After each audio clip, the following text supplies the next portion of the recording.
അതുകൊണ്ട് സഹോദരങ്ങളെ, കേമലുടെ ജീവിതത്തിൽ നിന്ന് പഠിക്കേണ്ട 5 പാഠം എന്ന് ചോദിച്ചാൽ, ഒന്ന് ഇൽമാണ്.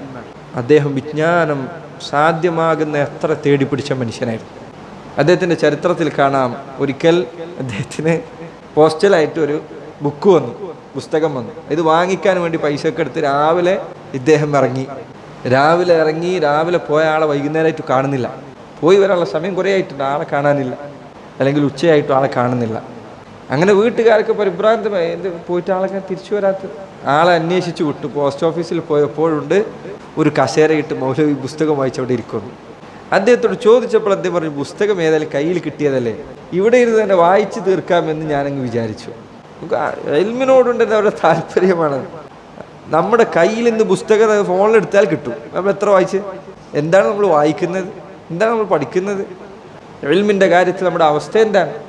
ബിസ്മില്ലാഹിർ റഹ്മാനിർ റഹീം എന്നത് അക്ഷരം തെറ്റാതെ എഴുതാൻ പറഞ്ഞാൽ നമ്മൾ എത്ര പേർക്ക് പറ്റും? സൂറത്തുൽ ഫാത്തിഹ എഴുതാൻ പറഞ്ഞാൽ നമ്മൾ എത്ര പേർക്ക് പറ്റും? തൗഹീദുള്ളവരെ, നമ്മൾ പഠിക്കണം, ദീന് പഠിക്കണം. നിങ്ങൾ ഈ തർക്കങ്ങൾ അവസാനിപ്പിക്കുക. ഈ വേണ്ടാത്ത തർക്കത്തിൽ ആൾക്കാർ എത്ര ഗ്രൂപ്പിലാണുള്ളത്. എന്നിട്ട് എല്ലാത്തിലുള്ള തർക്കം എടുത്ത് അയക്കുക. അവനോട് ഇസ്ലാംകാർ ഈമാൻകാർ ചോദിച്ചാൽ അവനറിയില്ല. ഞാനിത് പറയുന്ന ഒരാളെ കുറ്റപ്പെടുത്താനല്ല. തൗഹീദുള്ളവരെ, നിങ്ങൾ പഠിക്കണ്ടേ?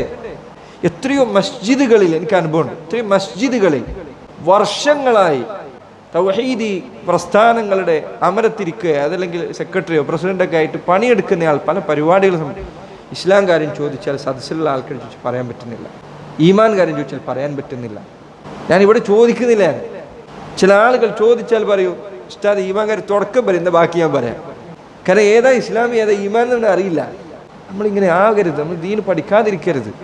ഈ നാട്ടിൽ ഏറ്റവും വിവരം ഉണ്ടാകേണ്ട തൗഹീദുള്ളവർക്കാണ്. അവർക്ക് ഖുർആനും സുന്നത്തും പഠിച്ചിരിക്കണം, കാണാതെ പഠിച്ചിരിക്കണം. അതുകൊണ്ട് എൻ്റെ സഹോദരങ്ങളെ, തൗഹീദുള്ളവരെ, പ്രിയപ്പെട്ടവരെ, നിങ്ങൾ ദീൻ പഠിക്കണം.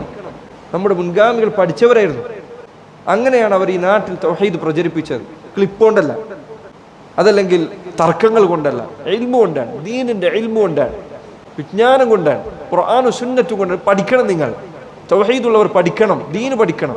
തൗഹീദ് സ്വീകരിച്ചു കഴിഞ്ഞാൽ ഇവിടെ സംഭവിക്കുന്ന പ്രയാസങ്ങൾ, വലിയ അബദ്ധങ്ങളിൽ ഒന്നും പഠിക്കൂല. അവൻ ആ കയറിയ ദിവസം എന്തിലാണ് അയിമ നിൽക്കും, പിന്നെ ഒരു അക്ഷരം പഠിക്കൂല.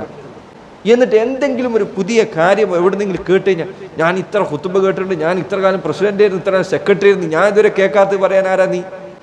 എന്താണ് നമ്മൾ ഇങ്ങനെ ആകുന്നത്? ഇങ്ങനെ ആകാൻ പാടില്ല. ദീൻ പഠിക്കണം. ഓരോ ദിവസവും നമ്മൾ മെച്ചപ്പെടണം.